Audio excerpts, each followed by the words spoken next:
de départ pour les départementales, la liste Couleur-Land est la première à se déclarer. Est-ce une nouvelle formation politique née à l'occasion de ces élections? Je suis chef de file d'une équipe assez formidable, constituée de façon assez facile, avec beaucoup d'élus, avec aussi des personnes non élues, mais très concernées se sentant très concernées par le département. Il y a des sensibilités politiques de droite et du centre, et il y a la moitié de l'équipe qui n'a pas d'engagement politique particulier dans un parti, mais qui a souhaité travailler à ce renouvellement. C'est sûr que c'est plus une émergence d'élus locaux, cette campagne, qu'une organisation d'appareil. Au municipal, il s'est quand même passé des choses dans ce département. Oui, quand même. Il s'est passé des choses parce qu'on a fait partout, au fond, des listes d'union, avec des gens de la société civile, des fois des gens de gauche qui nous ont rejoints. Ceux qui avaient des cartes politiques les ont assumées, ceux qui n'en avaient pas, y sont allés quand même. Et il se trouve qu'il y a toute une série de communes qui ont basculé. Tous les partis politiques ont mené une réflexion en commun pour essayer de trouver les meilleurs candidats et de partir unis. Et puis aux dernières municipales, il y a eu beaucoup de renouvellement. Et au fond, c'est cette nouvelle génération de maires qui part au combat ce coup-ci. Je sens d'un côté l'usure, de l'autre côté l'envie. Et on va essayer de relever ce défi.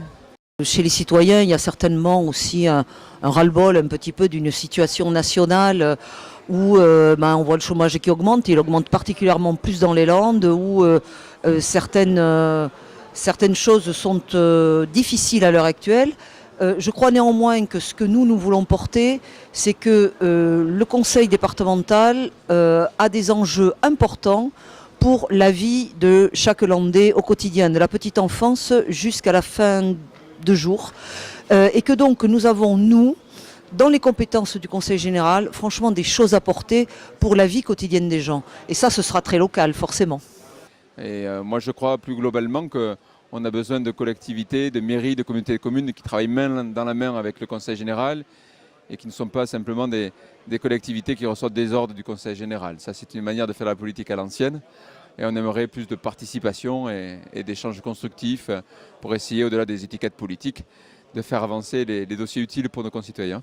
Nous travaillerons du début à la fin avec véritablement cet esprit d'équipe. Chacun travaillera sur son canton et sur son territoire, mais tous collectivement, nous aurons élaboré le projet départemental que nous présenterons dans quelques jours aux Landais.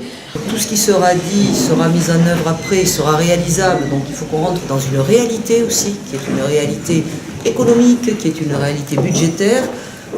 Donc ce sera quelque chose de crédible et de faisable. Notre slogan de campagne, c'est pas donner les couleurs aux Landes, c'est couleurs Landes. C'est un message d'unité, c'est la volonté d'y aller tous ensemble. Nous avons une vraie volonté non seulement de porter la parole de notre groupe hollandais, mais aussi de gagner.